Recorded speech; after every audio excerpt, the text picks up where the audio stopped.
लहान लहान लेकरं इकडे लक्ष द्या. हा म्हणा मोठ्याने, आजपासून आवाज येत नाही, आजपासून आम्ही मोबाईल कार्टून गेम न पाहण्याची प्रतिज्ञा करतो.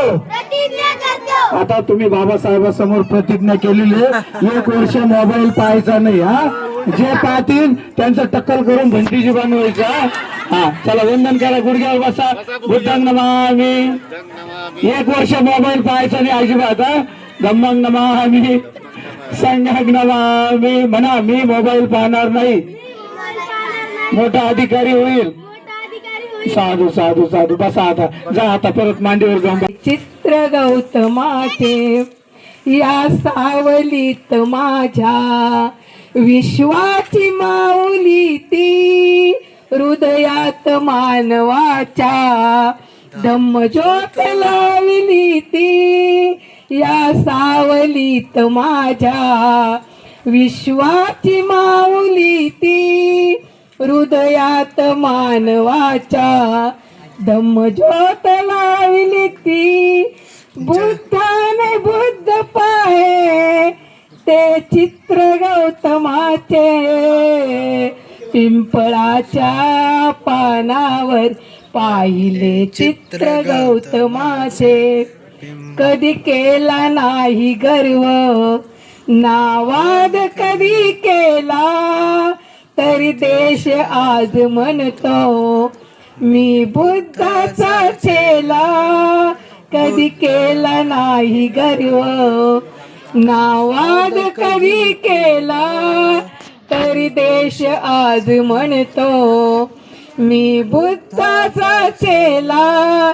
बुद्धाने बुद्ध पाहे चारित्र गौतमाचे, पिंपळाच्या पानावर पाहिले चित्र गौतमाचे.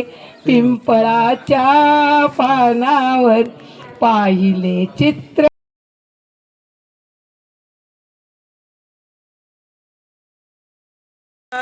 बुद्धो मे शरणं वरं एतेन सज्ज वजेन होतु मे जय मंगलं. नति मे शरणं अय्यं धम्मो मे शरणं वरं एतेन सज्ज वजेन होतु मे जय मंगलं. नति मे शरणं अय्यं संघो मे शरणं वरं एतेन सज्ज वजेन होतु मे जय मंगलं. साधु साधु साधु. बसूनच वंदन करा. बुद्धांग नमामि. म्हणा मी माझ्या बुद्धीला वंदन करतो. धम्मांग नमामि, मी माझ्या आचरणाला वंदन करतो. संघांग नमामि, आलेला भिक्खू संघाला वंदन करतो. 3 सूचना आहेत. या ठिकाणी जेवणाची व्यवस्था आहे. सर्वांनी उपासकांनो 25 तारखेला, 25 आणि 26 तारखेला औरंगाबादला, संभाजीनगरला जागतिक महिलांची धम्मपरिषद असते आणि माताजी ती धम्मपरिषद भरवतात. धम्मदर्शना महाथेरी म्हणून आहेत. 50 एकराचा मंडप आहे. म्हणून ज्यांना वेळ भेटेल त्यांनी 25 आणि 26 तारखेला दोन्ही दिवसातून एकदा तरी संभाजीनगरला जा. जे औरंगाबादची इथं आलेले, संभाजीनगरचे जे उपासक आलेले त्यांनी सुद्धा जेतवाड्याला ही धम्मपरिषद भरवते आणि एक महिला भरवते. लक्षात घ्या, सर्वांनी त्या धम्मपरिषदेला जा. आणि 20 तारखेला 20 मार्चला सुद्धा महाडला जा. शेवटचं सरंत आहे. अष्टपुरस्काराचा धम्मदानाचा स्वीकार करा. दानं ददन्तु सद्दाय श्रीलंग रखन्तु सबदा भावना बिट्टावन्तु गच्छ. इथं